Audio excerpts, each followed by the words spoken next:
The closing session is always a special one, and tonight's closing session is no exception. Our next speaker is His Excellency, the Prime Minister of Antigua Barbuda, His Excellency, Mr. Gaston Browne. Please, sir.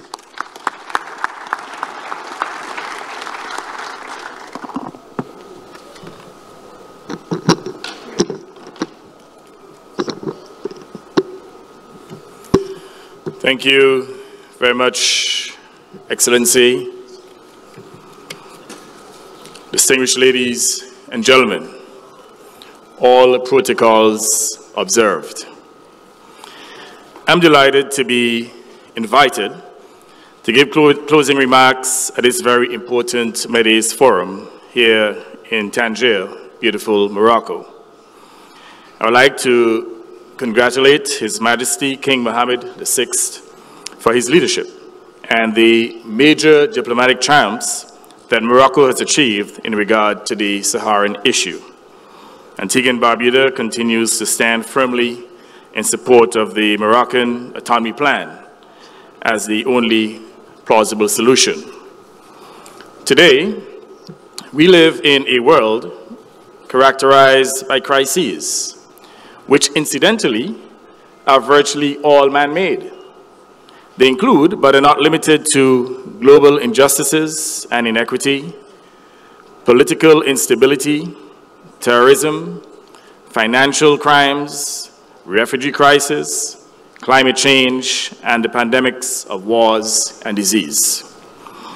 The resolution of these crises require a global commitment and all of society approach to resolve them.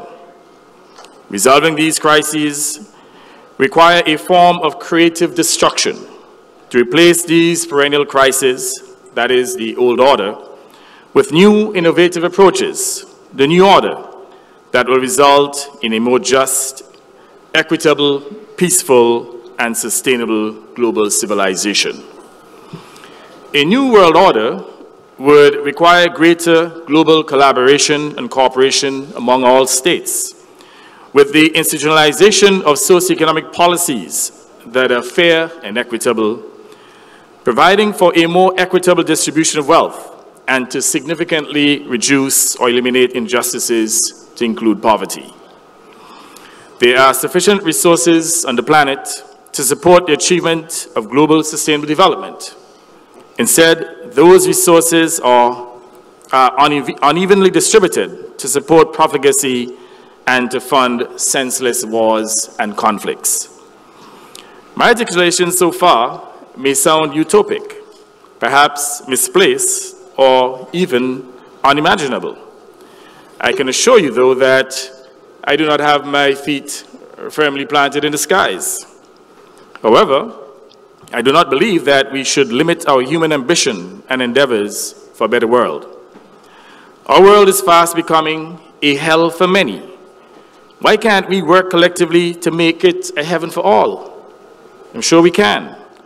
This type of egalitarian approach is the only sustainable way of creating a new world order, thereby replacing the rat race which we have created, of which the citizenry of the global south have been its greatest victims. Unfortunately, our global civilization has become uncivilized, requiring urgent realignment. Evidently, the quest for a fairer, more equitable and just world will have to be driven by a more unified global south, whose peoples have had to endure these inequities and injustices. This unification should be led by a more integrated Africa to include its Caribbean diaspora. The global south is endowed with all of the required mineral and people resources to make the necessary paradigm shift, to bring about a new equitable and just world order. But we clearly lack the focus, the cooperation, and bold leadership that is required to effect this change. A more integrated global south with increased trade and investments could exert greater global influence and would be in a stronger position to effect the global changes necessary to sustain civilization, human civilization, and a good quality of life for all. I trust that the inspiring discussions emanating from this forum would result in a renewed focus and commitment for greater South-South partnerships in resolving these global challenges. The most significant existential threats facing us at this time are climate change, the war in Ukraine, and the lingering socioeconomic effects of the COVID-19 pandemic. While I outlined several crises affecting humanity at the outset, in the interest of time, I will only elaborate on the latter existential threats. If we could resolve these latter crises, the world would not become a utopia, but certainly a significantly better place for all to live. Climate change is the most significant existential threat facing all of humanity. While some progress has been made in addressing climate change, insufficient advances have been made. The Conference of the Parties, COP diplomacy, has tinkered at the edges of the problem for several decades, agreeing that there is an enormous problem, but failing to grab the beast by the horns and wrestle it to submission. Governments have been prepared to agree on rules, but in the absence of legally binding deadlines and penalties, they have been unwilling to implement them. Governments have also agreed on the measurement that will tip the world over the precipice to disaster. 1.5 degrees Celsius is the limit that all have agreed will signal the end of much of human existence and the land masses that we know today. Yet, climate diplomacy has failed to halt the unrelenting march to that terrifying disaster. Every year, the world creeps forward, polluting the atmosphere with emissions of greenhouse gases that gradually sink island nations and ancient civilizations, and that tear away at the coastlines of mainland states.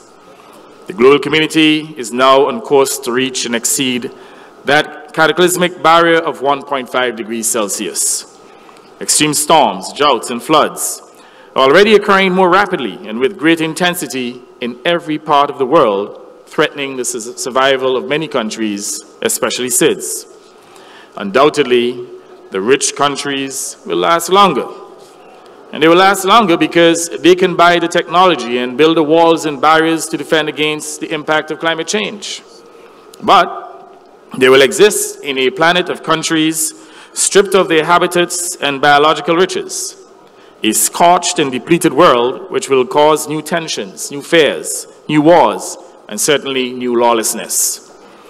That is what future generations will inherit, an unimaginable horror, a scene of what we used to consider to be science fiction. But certainly, this is not science fiction. It is only a question of time, unless every effort is made to stop climate change by the world's polluters, whose own scientists are warning them continuously of the consequences of their persistent destructions. Evidently, the reality that climate diplomacy has failed is inescapable and compelling.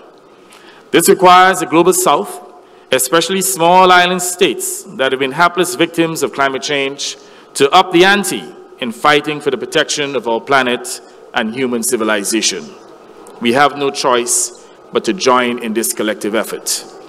To this end, collectively, as the Alliance of Small Island States, AOSIS, at COP27, SIDS will be strongly advocating for compensation for loss and damage. The polluter must pay. In addition, several SIDS, including my own country, Antigua and Barbuda, plan to hold the world's major greenhouse gas emitters to account for their polluting thoughts by taking our cause to the international courts and tribunals to seek justice. Colleagues, these SIDS initiatives require the collaboration and support of all countries of the global South to effectively fight this deadly climate war that has been launched against us. And I now speak briefly to the issue of wars and pandemics. On the issue of global wars and pandemics, a close examination of their history would confirm that virtually all started in the global North. Yet the global South, especially small island states, are the greatest victims of pandemics, whether they are diseases, economic recessions, or wars. COVID-19 has, however, taught us that no one will be safe until all is safe, or all are safe. The current war in Europe between Russia and Ukraine is a telling example. No nation will be safe as the war protracts. No nation has been spared consequential high prices of oil, the shortages of fertilizers and commodities, as well as the resultant high prices. Of course, developed and rich nations are better able to ride the storm of these conditions because of their superior financial and technological resources. But the countries of the global south, because of their inherent vulnerabilities and lack of resilience, are suffering disproportionately.